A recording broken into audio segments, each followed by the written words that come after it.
Sponsored by Nature Pure, Rice Bran Oil and Mustard Oil. 100% natural, 100% healthy. অন্য Mamata, untold story of Mamata. 44 নম্বর এপিসোডের বক্তা philanthropist, visionary, techno India গ্রুপের managing director mister सत्यम रॉयचौधरी। लोगों को लेके हम कम करेंगे और लोगों को लेके हम कम करेंगे तो भी कामयाबी हम लोग सब हो सकता है।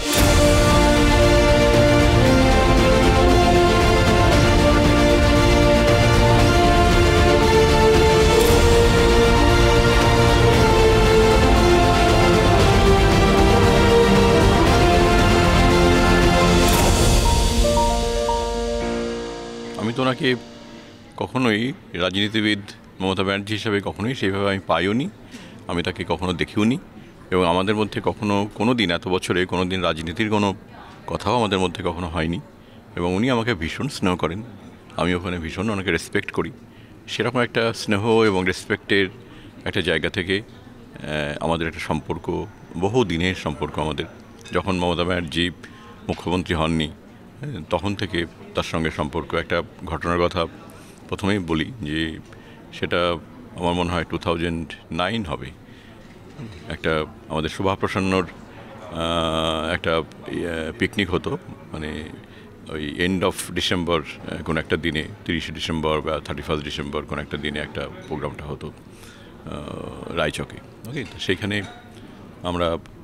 আমি গেছি, সুবাদা আমাকে ইনভাইট করেছেন, সেখানে দেখলাম দিদি এসেছেন। তারপরে গান টান হলো, কবির সুমন গান গাইছিলেন, গান টান হলো, খাওয়া দাওয়া হচ্ছে, গল্প হচ্ছে, আড্ডা হচ্ছে। আস্তে আস্তে সবাই চলে গেল। তো সুবাদা আমাকে বললেন, সত্যম একসাথে যাও, থাকো। তা আমি বসে আছি, দিদি দেখলাম আমরা একটা টেবিলে, আমি, আমার ছেলে, তখন খুব ছোট, আমার ছেলে তখন মানে খুবই ছোট তখন, মমতা ব্যানার্জি তখন রেল মিনিস্টার। তো আমরা টেবিলে বসেছি, তো উনি এসে বসলেন, সুবাদা, আমি, আরও দু একজন খুব কেউ ছিলেন, আমার মৌ, ছেলে, দিদি। তো হঠাৎ করে এখন হাতটা রেখেছেন, তো আমার ছেলে তখন ছোট, তখন ও হাতটা দেখে এরকম ধরে বলছে, আচ্ছা তোমার হাতটা তো সরু কেন, হাতে কোনো কিছু নেই কেন, শুধু বাঁধা কেন? তো উনি বলছেন যে আমি এরকমই, বুঝলি, আমার অ্যাকচুয়ালি গায়ে শক্তি কম, হ্যাঁ, সেই জন্যে আমার এত রোগা, আমি এত এরকম হাড় বেরোনো, হ্যাঁ, আমার হাড় বেরোনো। আর দিয়ে আমার সময় কোথায় বল, এই সমস্ত ক্রিম মাখার তো আমার সময় নেই, ঠিক আছে, সেই জন্যে আমি এরকমই। তা সেটাই মনে পড়ছে আর কি, যে কি সিম্পল। এবং হঠাৎ করে তিনি আবার বলছেন, এই সত্যম, শুনলাম তুমি ওই দিনই সিঙ্গুরে তুমি জমি কিনেছো, অনেক জমি কিনেছো সিঙ্গুরে। আমার দিদি, না তো, আমি তো সিঙ্গুরে কোনো জমি কিনিনি। তো বললো, না, আমি শুনতে পেলাম সত্যম কম্পিউটার সিঙ্গুরে জমি কিনেছে। আমার দিদি, আমি সত্যম কম্পিউটার কিন্তু নই, নিশ্চয়ই আমার কম্পিউটার ইনস্টিটিউশন আছে, অনেক করেছি, কিন্তু Satyam computer that is different organisation, okay, they are multinational organisation, তারা হয়তো কিনেছে, আমি কিন্তু কিনিনি। তো এরকম আর কি ওনার সঙ্গে এই ধরনের। তারপরে আস্তে আস্তে ঘনিষ্ঠতা বেড়েছে, উনি মুখ্যমন্ত্রী হয়েছেন, আমাদেরকে ডেকে প্রথম ইউনিভার্সিটি করতে বলেছেন, টেকনো ইন্ডিয়া ইউনিভার্সিটি হয়েছে, তিনি সেটা আবার ইনোভেট করেছেন। বিভিন্ন সময় বিভিন্ন জায়গাতে ওনার সঙ্গে যাওয়ার সৌভাগ্য হয়েছে আমার। উনি যখনই বিদেশে গেছেন ওনার সঙ্গে যাওয়ার সৌভাগ্য হয়েছে, এবং সেইগুলো একটা হিউজ এক্সপিরিয়েন্স। যে একজন মুখ্যমন্ত্রী, আমার যেদিন মনে আছে, আমি যেদিন প্রথম ইয়েতে গেলাম, রাইটার্সে গেলাম ওনার সঙ্গে দেখা করতে, তো আমি যেখানে ভিজিটিং রুমে বসে আছি, তারপরে যখন আমার সময়টা হলো, তো আমি ভেতরে ঢুকেছি, দেখি দিদি দরজার কাছে দাঁড়িয়ে আছেন। ঠিক দিদি আমাকে এরকমভাবে, মানে আমি এসেছি, মানে প্রথম দিনই ওনার যে মানে স্নেহ এবং যে উষ্ণতা, উনি এরকম আমাকে হাতটা দিলেন, দিয়ে আমাকে নিয়ে ঘরে গেলেন। হ্যাঁ, মানে ওই দিনই মনে হলো যে this person is something different.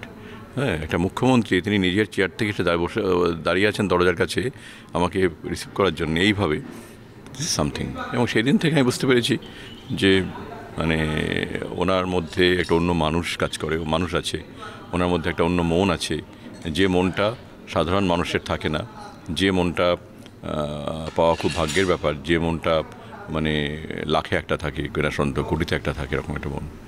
তা সেইটা যখন বিদেশে গেছি তখন ছোটোখাটো ব্যাপারগুলো আমাদের উনি কেয়ার করতেন, কে কোন রুমে থাকলো, রুমটা ঠিক আছে কি না, আমরা কী খেলাম, নিজে তো খান না, কিন্তু আমরা খেলাম কি না, হ্যাঁ কী খেলাম, হ্যাঁ কেন কত কম খেলাম, কী মেনু ছিল, মেনু ঠিক করে দেওয়া থেকে শুরু করে ইচ অ্যান্ড এভরিথিং।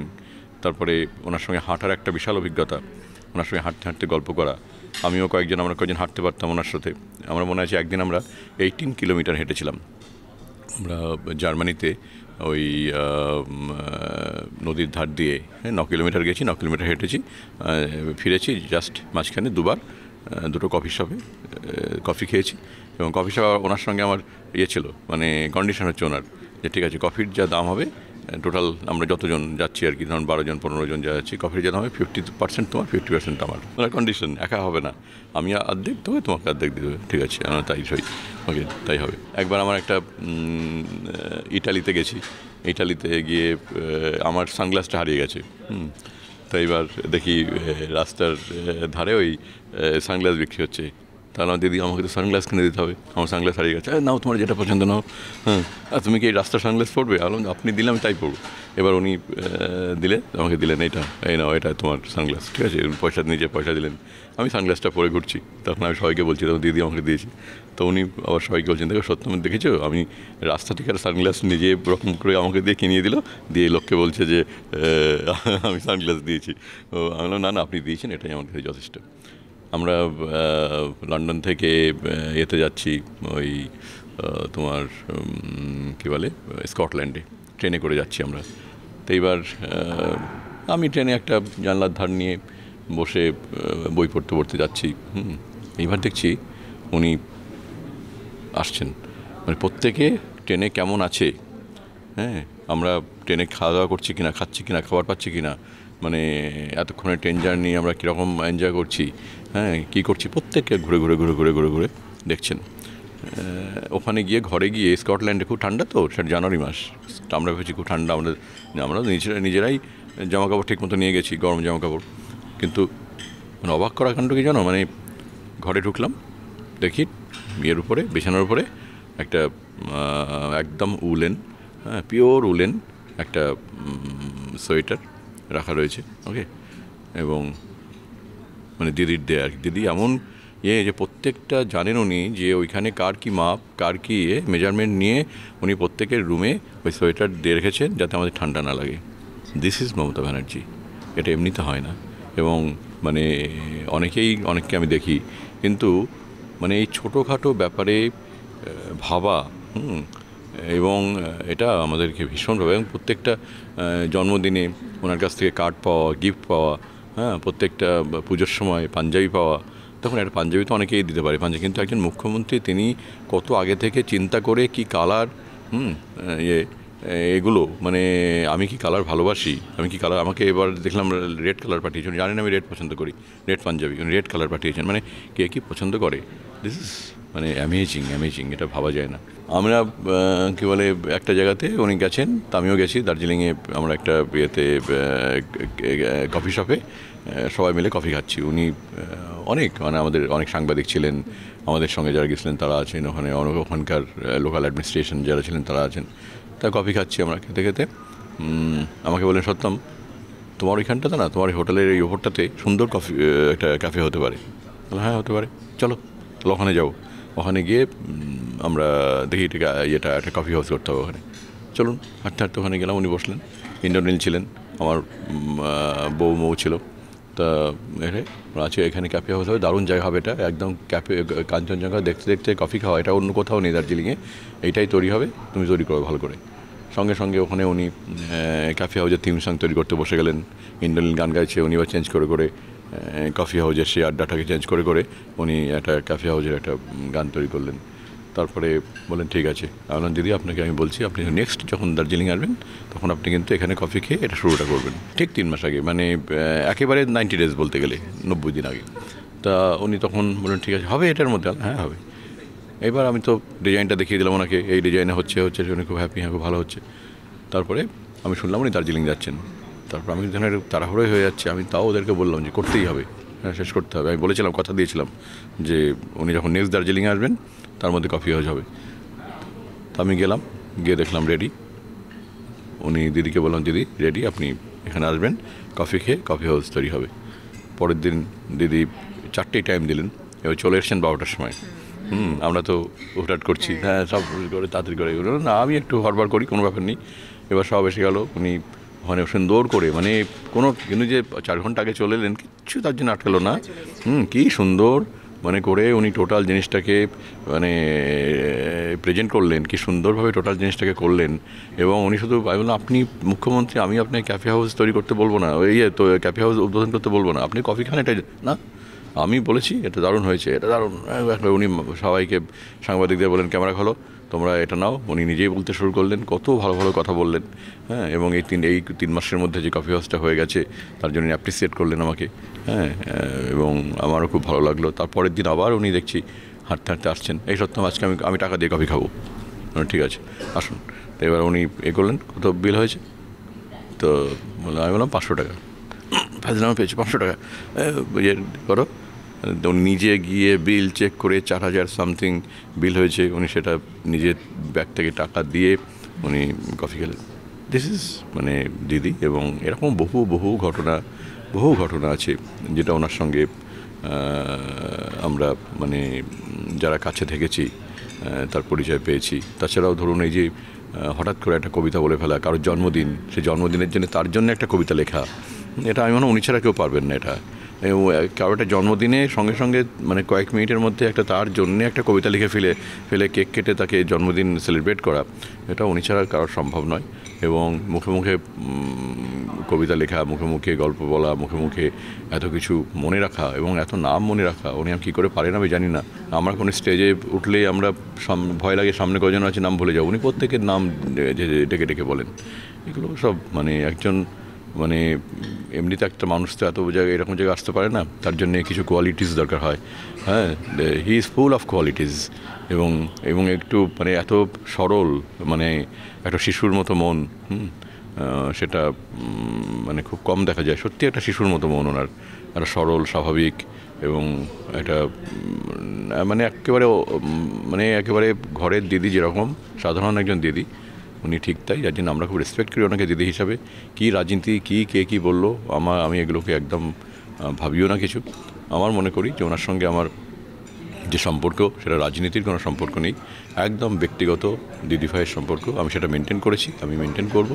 এবং আমি এটা মানে ওনাকে বাই হার্ট আমি ওনাকে ভালোবাসি। প্রত্যেক জায়গাতেই ওনার সম্পর্কে ভীষণ আগ্রহ, এবং মানুষ ছুটে ছুটে আসে ওনার কাছে।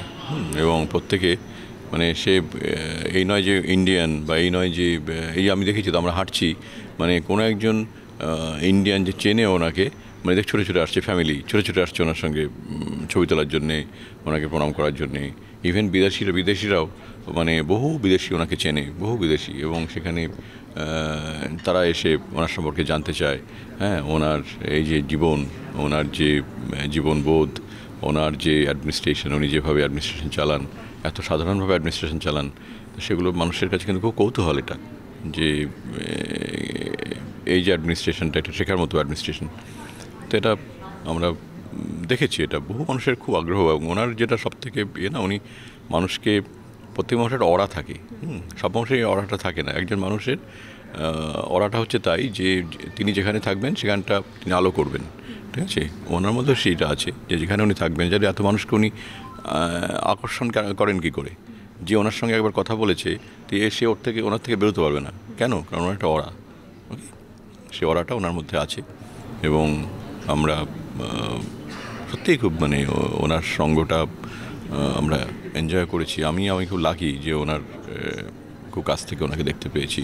আমার ক্ষেত্রে এটা হয়েছিল, সেটা হচ্ছে যে আমরা ইতালিতে গিয়েছিলাম, তখন আমার ওই the way of love mother টেরেসার উপরে যে আমরা ক্যানোনাইজেশন প্রোগ্রামে গিয়েছিলাম, সেই ক্যানোনাইজেশন প্রোগ্রামে আমরা ইতালিতে গেলাম। তখন উনি আমার ওইখানে একটা এই মাদার টেরেসার উপরে একটা বই দ্য ওয়ে অফ লাভ, বইটা ইনোভেশন করার কথা।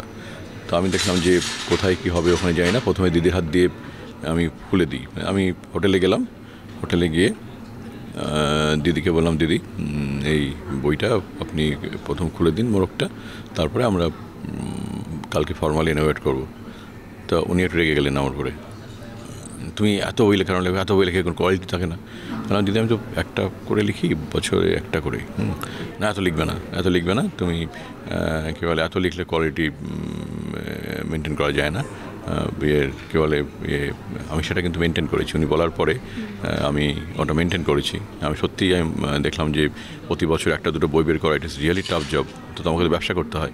তারপরে ওনার কথা শুনে আমি কিন্তু তারপরে দেখলাম যে বছরে 2 বছরে একটা, এবং তাতে কোয়ালিটি হচ্ছে এবং তাতে এটা আমি বুঝতে পারছি এটা খুব ভালো হচ্ছে। আর ওই দিনে উনি ইনস্ট্যান্ট বললেন যে আমরা সকালবেলা সবাই হোয়াইট ড্রেস পরে আমরা সবাই হাঁটতে হাঁটতে হোটেল থেকে ওই ক্যাউনাইজেশন মঞ্চে আমরা যাব গান করতে করতে, এবং গানগুলো তৈরি হলো।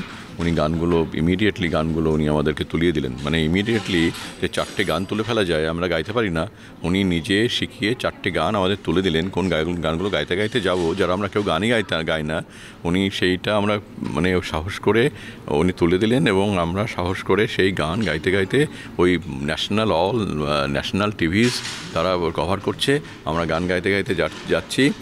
এবং ওইখানে গেলাম, কি অসাধারণ, কেউ ভাবতেই পারেনি যে এরকমভাবে এরকম একটা করতে করতে ওইখানে পৌঁছানো যায়, এবং ওরকম একটা বিদেশের মাটিতে এটা আমাদের কাছে মানে একটা দারুণ একটা এক্সপিরিয়েন্স এবং মজার ব্যাপার। এবং এটাই মমতা ব্যানার্জি, যে উনি যেটা ভাবেন ইনস্ট্যান্ট সেটা এত পরিকল্পিত হয়ে যায়, মনে হয় যেন কতদিনের পরিকল্পনা, কিচ্ছু নয়, মানে ইনস্ট্যান্ট, এবং এত সুন্দর হয় সেটা যে মানে ওইটাই থেকে যায়। এবং উনি ভেবে তো কোনো কিছু করেন না, যা বলেন ইনস্ট্যান্ট, যা করেন ইনস্ট্যান্ট, যা মুখে এসে বলে গেলেন, হয়তো রেগে যান, কিন্তু আমরা জানি ওনার রাগটা ওই সাময়িক, ওই রেগে গেলেন, আবার পরক্ষণে উনি সেই মানে ওনার ভেতরে কোনো ওই ধরনের রাগ পুষে রাখা, কোনো ভিন্ডিকটিভ অ্যাটিচিউড, কোনো কিচ্ছু নেই ওনার মধ্যে এগুলো। এবং বললাম তো মানে উনি একটা মানে মানুষের মানে খুব বড় মন হলে যেটা হয় ওনার মধ্যে সেটা আছে সবটাই। কেউ কোনো কিছু বললে মানে আমি আজ পর্যন্ত ওনার মুখ থেকে না এই নো কথাটা কখনো শুনিনি। কেউ কিছু যদি ওনার সামনে বলে ইনস্ট্যান্ট ইয়েস, মানে এবং হবেই সেটা, যে যেটা চাক, যে যেটা বলুক ইমিডিয়েটলি এটা উনি করবেন, এটা হবে। এবং এটা আমি বহু ক্ষেত্রে এটা মানে কত এক্সাম্পল বলবো, এটা মানে এরকম কিছু নেই যে ওনাকে কেউ কিছু বলেছে সে না হয়ে ফিরে এসছে, এটা হতে পারে না। দিদির গুণগুলো একটা হচ্ছে ফার্স্ট ওনার যেটা সব থেকে ভালো, ওনার যেটা যে ওই মানে সহজতা, সরলতা,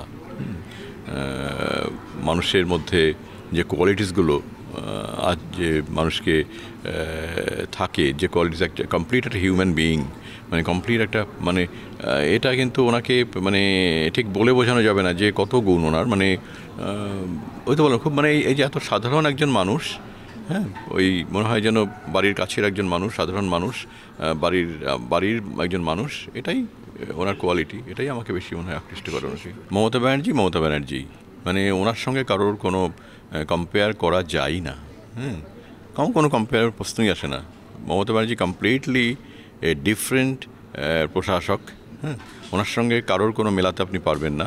উনি একদম নিজের মতো করে উনি চলেন, নিজের মতো করে বলেন, নিজের মতো করে প্রশাসন চালান, নিজের মতো করে উনি ইনস্ট্রাকশন দেন, এবং ইমিডিয়েট ইনস্ট্রাকশন। এবং আমরা দেখছি যে হাঁটতে হাঁটতে উনি মোবাইল করে আছেন, আর পড়ে যাবেন আপনি যদি পড়ে যাবেন আপনি, উনি হাঁটতে, অর্থাৎ উনি কমপ্লিটলি সকাল থেকে উনি একটা ফোন নিয়ে উনি কিন্তু কমপ্লিট অ্যাডমিনিস্ট্রেশনে চালিয়ে যাচ্ছেন, এবং ওনার SMS আসছে, হোয়াটসঅ্যাপ আসছে, ইমিডিয়েটলি উনি রিপ্লাই করে দিচ্ছেন, অর্থাৎ বাইরে উনি 10 দিন রয়েছেন, তাতে কিন্তু কোনো প্রবলেম নেই, তখনও তাই। এবং সবথেকে হলো আমরা কোনো একটা SMS ওনাকে করলে মানে কতজন আছেন রিপ্লাই করেন না, আর উনি 2 মিনিটের মধ্যে রিপ্লাই। কোনো একজন প্রশাসনিক প্রধান তার কাছে একটা SMS গেলে উনি 2 মিনিটের মধ্যে আমাদের মতন সাধারণ মানুষকে উনি 2 মিনিটের মধ্যে রিপ্লাই করবেন, আপনারা এটা মনে করতে পারেন, মানে ভাবতে পারেন এটা হয়? এখানে কত মন্ত্রীকে দেখি তারা রিপ্লাই দেখেই না, তারা SMS দেখেই না, হোয়াটসঅ্যাপ দেখেন, রিপ্লাই তো দূরের কথা, কতজন আছে। উনি কমপ্লিটলি ডিফারেন্ট, এবং ওনার সঙ্গে কোনো মানে নেতা নেত্রী কারোর কোনো তুলনাই হতে পারে না। শি ইজ কমপ্লিটলি ডিফারেন্ট, এবং এরকম একটা মন পাওয়া इट इज़ रियली डिफिकल्ट।